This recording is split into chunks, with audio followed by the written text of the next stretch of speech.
does that mean that if you believe when you are at the outset of a task that you're doing something important, so you're approaching a valued goal, and you have a lot of anticipation as a consequence of that, does that mean that you put yourself in a neurochemical state that facilitates learning? Absolutely, without question. So if you believe what you're doing is important, if you truly believe that because it's related to an important goal and it's a pathway forward, then that's going to transform into a manifestation of neuroplasticity. Absolutely. And every time I hear about the sort of, woo statements about, I don't want to offend anyone here, but sure, I'll just say, you hear about the secret or manifesting or intention, all of that is it's capturing a fundamental principle of the way that our neurology works, which is that the prefrontal cortex, as a rule setting, but flexible rule setting machine that taps into the dopamine system, can absolutely adopt new rules for reward release in the brain. Again, there's basically only one reward system. There's also serotonin system, as you know, but the dopamine system is the major currency of reward. So much so that, for instance, everyone knows that food is rewarding. We anticipate food, we eat a delicious steak or something, and we feel rewarded. However, if you are somebody who can attach thoughts such as, fasting is good for me, I'm going to do intermittent fasting, or I'm not going to eat those foods, and therefore I'm going to attach my thinking to the rewards that will come with better health, better aesthetics, etc. The dopamine system responds. It's not just a belief in a narrative, it's a real response. And what actually starts to happen is that people start to enjoy the foods that they are restricting themselves to more. There are actually beautiful data on this from my colleague Ali Crum's laboratory at Stanford, that if you believe a food is nutritious and good for you, it actually has better impact on your physiology. Of course, there are the rules of physiology and nutrition that still apply, right? You can't tell yourself that the garbage is good for you, right?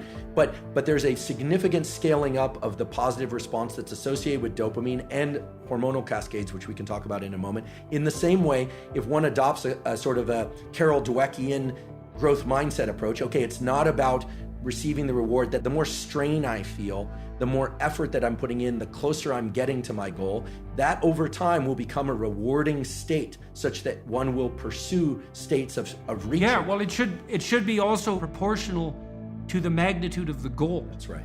Right, and so this is, I think, why people are so obsessed in some sense with the search for fundamental meaning. It's because you want to be able to associate. So imagine, this is a good story. So you can imagine two people laying bricks. They're building a gigantic wall, and the one person thinks, oh my God, this wall is going to take 100,000 bricks, and I'm laying one at a time, and I'm wasting my life away trivially adding to this gigantic brick wall. And what am I doing? This is absolutely miserable, brick by brick. And the other person thinks, in 300 years, this is going to be a cathedral. And so the person in the second state is doing exactly the same thing at a local level, laying bricks, but each brick is related to a very high goal.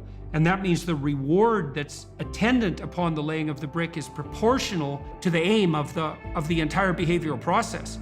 And so it seems to me, so if you're aimless and goalless, and I know you've done some work on goal setting, if you're aimless and goalless, then you can't elicit any positive emotion. And if your goals are fragmented, which is also what happens if you're aimless or your goals lack unity. If your goals are fragmented, then no given behavioral manifestation can elicit any dopaminergic reward because it's not a step forward to anything desirable. And so there's no positive emotion. And so you can't learn. Well, according to your account, I didn't know that. See, I didn't know that when you put yourself in a state of apprehension in relationship to a valued goal, that your neuroplasticity improves and you can learn better. That's very, very cool. So, because I just developed this app for writing called Essay. And one of the things we do, we tell people that when they sit down to write an essay, that's the most important thing you have to do is you have to have a question in mind that you regard finding the answer to as worthwhile. Otherwise, the whole exercise is a lie. So even if you're assigned a topic, you have to find something within the topic that grips you and provides you with the motivation that's appropriate to move forward with the essay, with the attempt.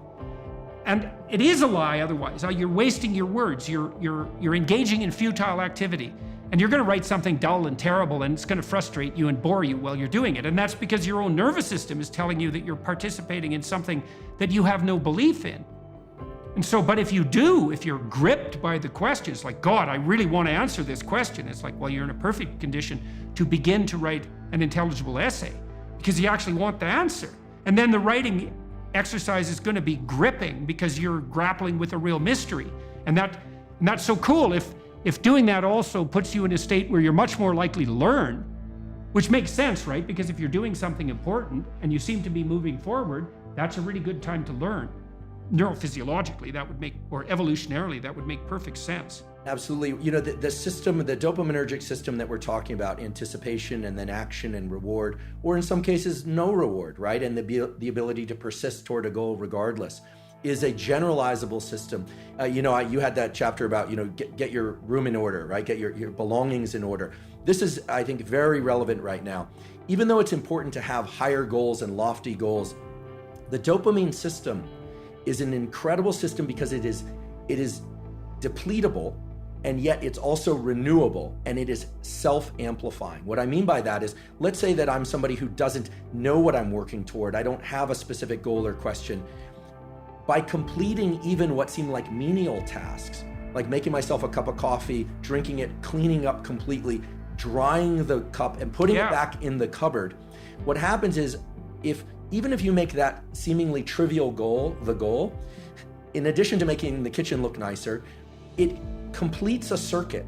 It closes the dopaminergic circuit. And when dopamine is released, and it will be, maybe not to the same extent as publishing a novel, but to some extent, dopamine amplifies our ability to think into the future, to make additional plans that are unrelated to what you just did, and it literally increases confidence and energy. Why? Well, for the following reason. We all think about caloric energy, but what most people are never taught, and if I had 10 things I could teach people, one of them would be adrenaline, epinephrine, is neural energy. It's your ability to get up and go. It's the thing that makes you jittery when you're a little nervous, but it's also what allows you to move forward, to go out for a run, to pursue any goal, cognitive or physical, etc.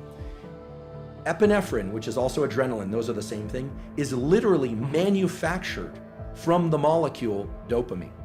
If you look at the biochemical cascade, it is dopamine is converted into adrenaline, which is the basis of all energy, all neural energy. Right. And so, including thinking. And so if one is not in a place of being able to set their goal on a particular lofty goal, a graduate degree, a book, etc., yet the way one gets to that is by completing things in their immediate environment from start to finish and closing the dopaminergic loop. Yeah, well, those are at least micro-narratives. That's right. Right, so they're not integrated across a long span of time, but they're not nothing. And so one of the things, well, I did write about this in my first book, particularly about putting your house in perfect order. It's like, well, if you're lost, one of the things you can do is look around and see what direction you could take locally, is fix something. And I used to tell my clients, this is a very good thing to know. Find something that you could do that would make things better that you would do.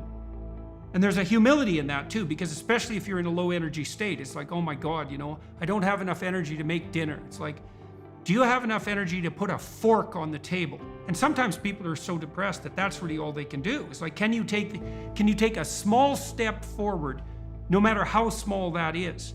See, I knew that adrenaline was a byproduct or down the biochemical chain from dopamine, but I didn't get the significance of that fully. So basically what you're saying is that if you implement a micro routine, even something like washing a cup and putting it back in the shelf, and that's a good thing because you have a shelf and there's cups on it, you've already decided that's an appropriate way to live, is to have your coffee cups on a shelf. If you go ahead with cleaning out the cup and putting it on the shelf, then you've taken steps towards a valuable micro goal. You get a dopamine kick from that. That transforms itself into adrenaline and energizes you. Which then... So that's partly the reason that it has an antidepressant effect. That's right, and then you can lean into another behavior. I mean, some of the more successful classes of antidepressants, again, not for everybody, are the ones of the dopaminergic, adrenalinergic variety, right? Things like bupropion, as opposed to, there's a lot of debate about SSRIs, they tap into a different system. You asked about gene expression changes. There's neuroplasticity, which is on the short scale. Completion of an even trivial task like the putting away of the cup will give you more dopamine, which gives you more adrenaline, which in this analogy of either being back on one's heels, flat-footed, or forward center of mass, regardless of where one is starting out, let's say depressed is back on one's heels, it's going to tilt you forward a little bit.